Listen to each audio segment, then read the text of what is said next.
Theater Talk is made possible in part by the CUNY TV Foundation.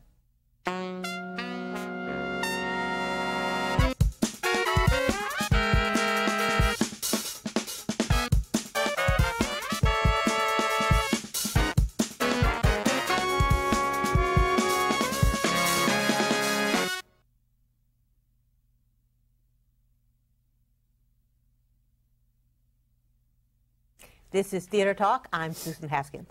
Sly Fox is an ingenious comedy about sex and greed. It's written by one of our most prolific humorists, and I'm very pleased he's here with us tonight. To introduce him, Michael Riedel of the New York Post. Not unfamiliar with sex and greed. Well, you don't want to miss this revival of Sly Fox, a really very, very wicked farce by a master of the Forum, Larry Gelbart, who, of course, has written Mastergate.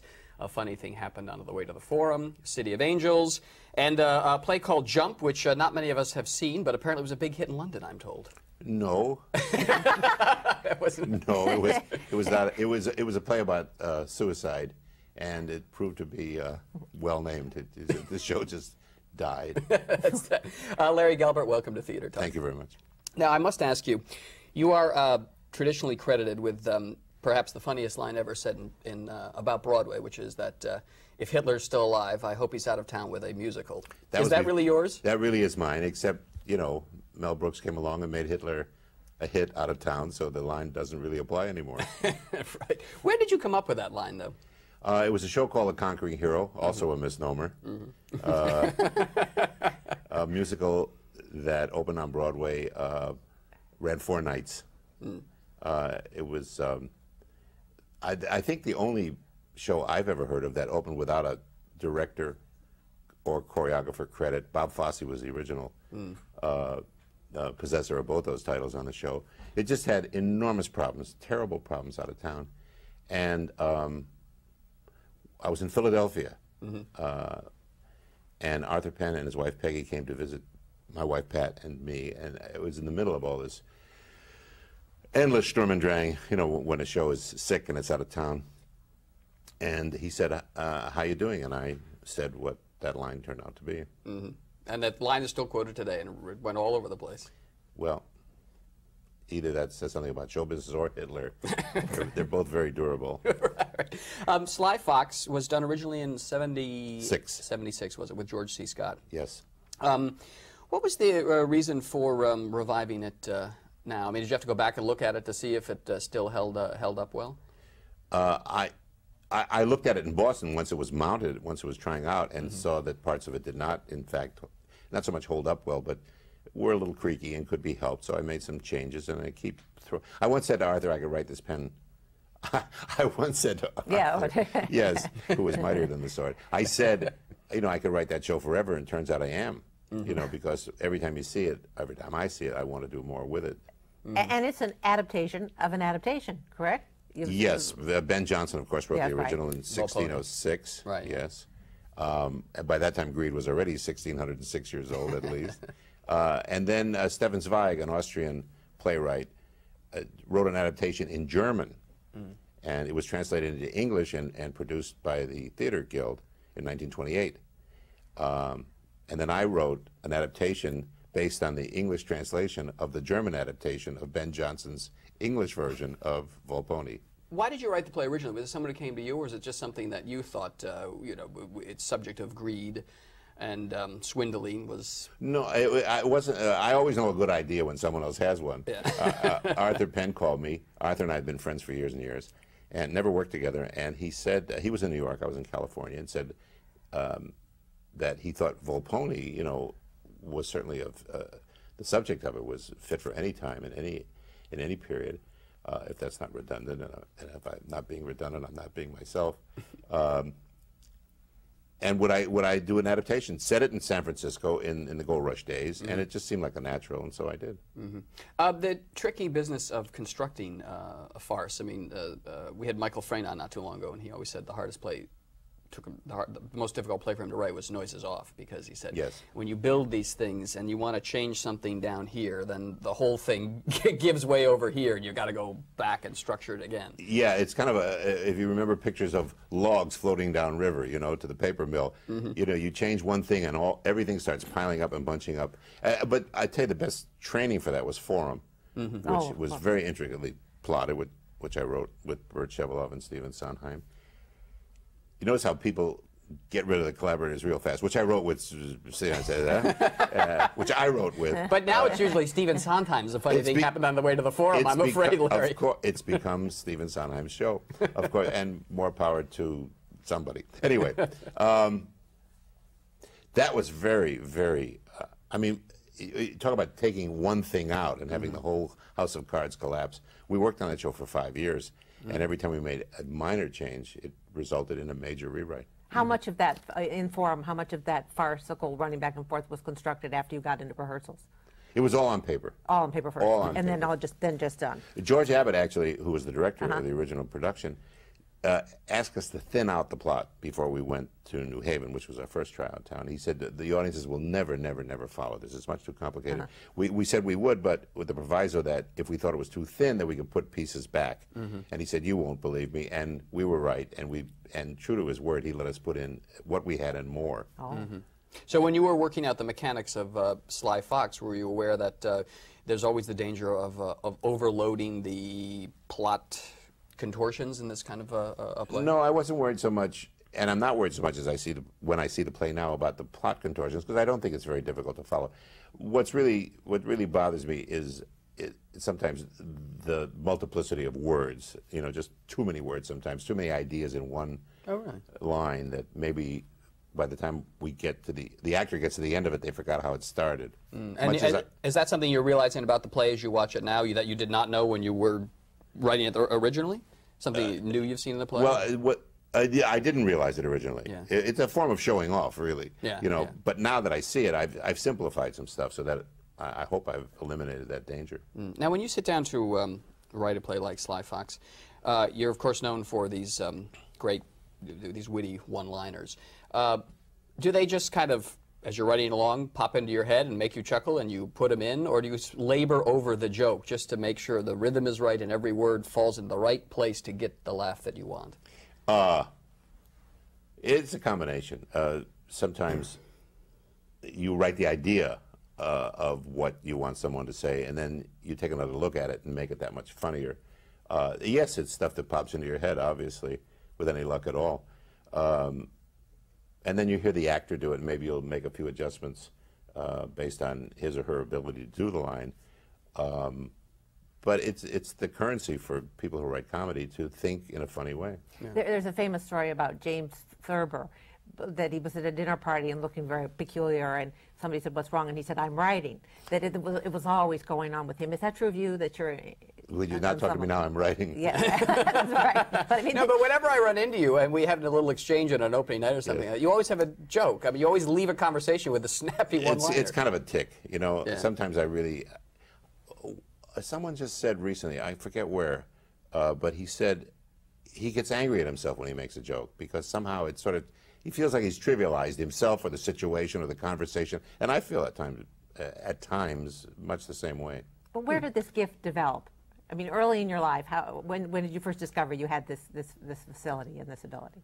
I can't give you the exact date. Time, place, when you got your first laugh? 34 at 7 o'clock. But didn't I read in the New York Times about you hanging out? Hanging around my father's barbershop, and jokes are the thing there, you know, just kibitzing, or, you know, guys trying to top one another. And my father, of course, not of course, but as it happens, knew every joke ever told. I mean, he just was miraculous in being able to tell a funny joke.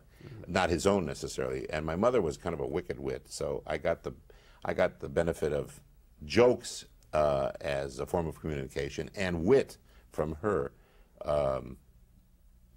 I can't explain it. I really can't explain it. You have written several movies, Tootsie, of course, movie, a very good one that your friend Stanley Donen directed. Thank you. That's kind of a secret hit. It is, but it's a wonderful movie. I saw it not too long ago. Yeah, I like it too. And The Wrong Box, hilarious movie. Right. We were talking earlier about how writing for the movies has changed, and you were saying that it's now like like a football team, you know, they have this group that does the sentimentality and this that does the humor. How did that come about, do you think, in the history of movies? And does it mean that, is it one of the reasons why we get so many movies that just don't seem to be particularly well written anymore? Well, they don't seem to have, what they don't have is an individual point of view. Woody Allen, of course, is lucky because there's no input from other people, though other people telling him what he really meant when he wrote it, right, and fixing it so that it becomes something he didn't write or mean. It was always pretty much that way in movies in the early days because it was a little more glamorous, you know. Bud Schulberg was rewriting F. Scott Fitzgerald. Right. The names were a little better. And a lot of that, mainly because, I don't know, some actors, although that wasn't the case in the days of the studio system, they didn't really have much to say about the content of what they did. But directors and producers and heads of studios, you know, develop itches that the original writer just can't scratch anymore, and so they get someone else to do what it is that the first, second, third, fourth, fifth, there were 35 writers on the Flintstones. It didn't help. There could have been 70, of course. Yeah. But that's proliferated. You know, they really, out on the coast, get writers by the six-pack, you know. Mm-hmm. They have an enormous amount of money in the budget for rewriting so that they don't care if they send $1, $2, $3, $4, $5, $6 million. Mm-hmm. And then there are production rewrites where people come in and make literally hundreds of thousands of dollars a day to fix scripts that they feel are in trouble in production. It all started with the blockbusters, I think. It all started with the need for, created by the studio's desire to roll craps with everyone. Like the whole studio will close down if this $200 million picture doesn't make it. So we're certainly not going to trust one writer to do it. Of course, of course. But is there any way a team of writers could have written Tootsie? Is there any way? Yeah. Well, there was a way. Oh, there were. I mean, there were several people. It got to be ridiculous. You on know? Tootsie, huh? On Tootsie. I remember calling Sidney Pollack, who was directing it back here, and I said, you know, what is this new name I read now, Jim somebody? And he said, well, he's just stitching scenes together. I said, well, can he get a seamstress credit instead of a writing credit? Because credits do get debased, you know. Of course, yeah. Well, when that happens, are you? Do you like to work that way at all? Yeah, I hate it. Yeah, I hate it. Who likes it? How do you handle it? I mean, you just have to swallow it and be philosophical? That's why there's so many Porsche dealers in California and BMWs on the street. Really, because people buy some pride in what they did, even though what they did is no longer on the screen. The writing credits rarely reflect the true story. Yeah. Now, you wrote two of the great musical comedies, City of Angels and A Funny Thing Happened on the Way to the Forum. And I always have been hearing for, 15 years I've been writing about Comedy this. Tonight. Yeah, right. We should get Larry Gelbart to do the book to this musical. How come you haven't written more musicals? Because I moved to the coast. I think if I lived here all through the years, I would have, and been on a more almost neighborhood basis, with the theater, and people in it, I would have done more. But I got hooked up in MASH. I did do MASH. Well, what happened was I left New York in 62, 63, went to England for a few weeks and stayed 9 years. And so when I made my re-entry back into the States, I had to go to California really and work. We had 5 kids. You hadn't made enough at that point in your life to do what you wanted to do? Or? No. Well, in England in the 9 years, were you having the 5 kids, or were you working on? That's a lot of work. No, we took 5 kids to England. Oh, but what did you do in England? Did you write there? Just a little bit. Yeah. Not very much. I wrote Jump, and you can see how well that did. Yeah, I did. So then you came back. So I came back. I'd written the MASH pilot, and so I came back to California, and just try to do the best work I could in television or wherever. I mean, you don't think, well, I can write less now. I'm in a different medium. You write as, the best you can wherever you are. So did you, and those 9 years in London, were you taking a break from writing? I mean, you had spent your whole young adulthood writing the Caesar Hour and television and Broadway musicals, and then it turned out to be an enormous breather. I just didn't do much at all, and I didn't do much. Why did you just? I don't know. Well, by the time I moved to England, I'd been writing maybe 20 years, in radio, in television, and as it turned out, the theater.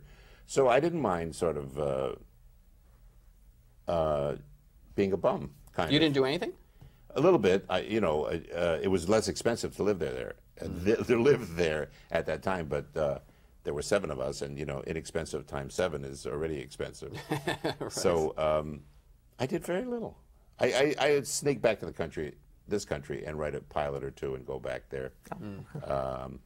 But I didn't do much. How interesting. So are you a writer who has to write every day? Yes.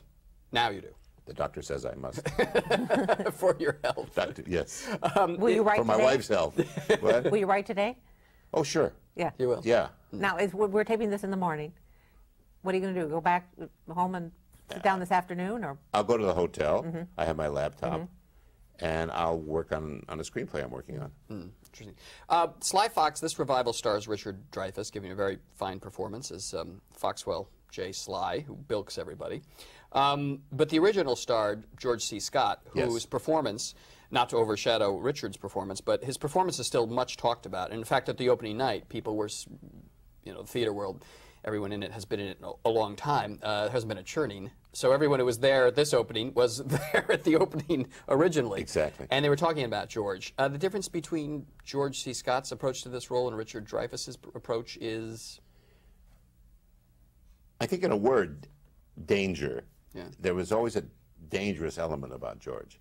One of the first, I guess the first word is surprise, that George C. Scott, General Patton, the hustler, this dark, evil guy, could be funny.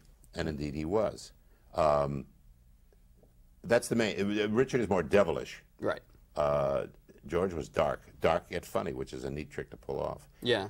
George's glare at the audience almost defied them, not to laugh. And then at the end, his curtain calls, I used to live for his curtain calls. He stared at them like, how dare you watch me when I'm acting? An easy man to get along with, George? A pussycat. Really? Just an absolute dream. And he did something I've never, ever had experience with in my life. I made really major rewrites all through our tryout period in Baltimore and in Boston, and then in previews in New York. I mean, whole pages. And I would hand out, those are the days when I still wrote just in a very soft pencil and legal tablets, me and Nixon. And I would hand out these handwritten sides to the players, and George would say, whether it was a line or a speech or really a whole page, he'd say, just read it to me. Don't show it to me. And I would read it to him, and it stuck. It was phenomenal. I think the wonderful thing about George as an actor was he never distanced himself from anything. That's why when he worked in a terrible picture, it was all the more embarrassing in a way, because he really believed in what he was doing. Yeah. Richard is a lighter. I don't mean he's George C. Scott light. Yeah. I mean his approach is lighter. Is Richard Dreyfuss a pussycat? Yes, he's a marvelously decent guy, and has a life outside the theater. Yeah, great interest in a lot of. It's interesting. I was thinking of your cast. You have Rene Auberjonois, Bob Dishy, Richard Dreyfuss, and I was thinking about some of the trouble that they've had replacing Matthew Broderick and Nathan Lane and the producers. There seemed to be a group of actors getting smaller and smaller that can do the kind of comedy that you and Mel Brooks and comes from the Sid Caesar hour. Do you have any fear that that sort of style of comedy will not be able to be done by actors in the not too distant future? Is it a hard world? I hope to be dead by then. By then, so yeah. I won't be worrying. No, it's true. You have to know the Broadway. When I say Broadway, even nightclub, I mean you have to know the kind of Milton Berle comedy. You have to know the kind of Caesar stuff. You have to know how to do that. So a lot that I've done, won't be, I don't think, repeatable or in the same spirit. Why is that spirit sort of going? Well, the people who did that kind of comedy had experience in nightclubs. You all came out of the same world in some ways, maybe. But yeah, I didn't, because I'm not from New York. But the New York people, all the Sid Caesar crowd was Tamiment inspired. They'd all worked in the mountains. They'd all done entirely original reviews once a week. Right. And carry that experience over with them. The younger comedians are either doing stand-up or working in a contemporary way They're in improv groups. And improv, Yeah. you're better off actually in improv because Yeah. if you can improvise, you can improvise that kind of style. Yeah. But purely verbal comedians have trouble being kind of shticky, you know? Yeah. Well, I mean, as I said, with the replacing Nathan Lane, I mean, he is kind of a throwback to that world, and there's so few like that. I know, it's remarkable.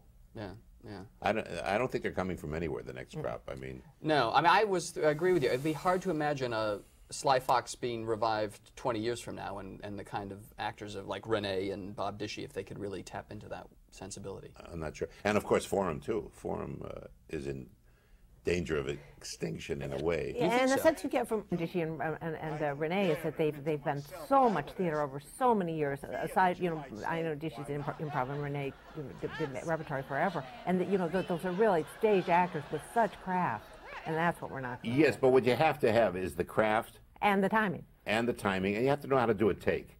You know, you have to know. Wit, yeah. You know, you have to rely on what they probably think are very primitive methods of getting a laugh. You know, really? And there's a rhythm.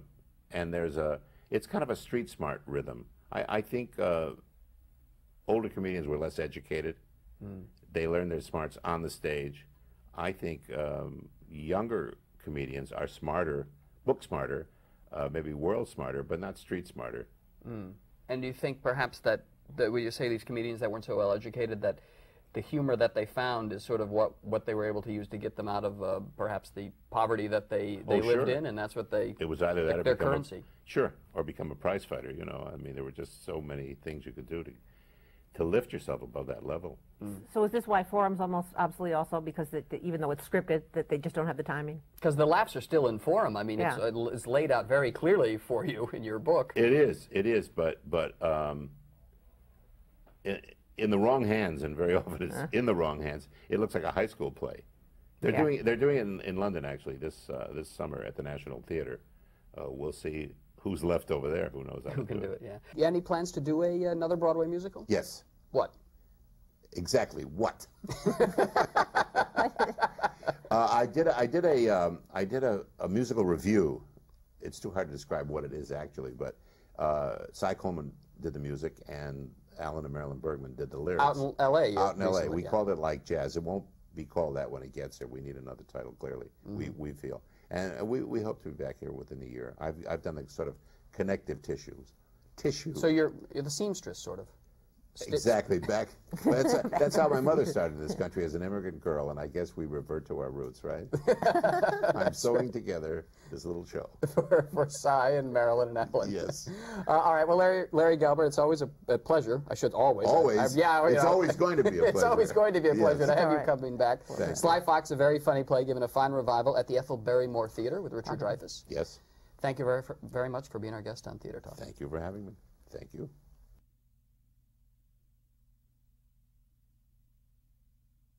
Could you have played French? With difficulty. But the Brits. No, I had passed. Could you have done French? I had passed. Yeah. We didn't want anyone to say, oh, this is how the Parisians behave, this is how they are in Europe, this is the way they talk in high society in London. That it seemed very important for the audience, which is, you know, we have a New York audience was our target, that it be set here so people could relate to it. And you know, we have a French program at this station, and I was discussing this with the French producers, and they were saying, well, you know, this is really a very American play.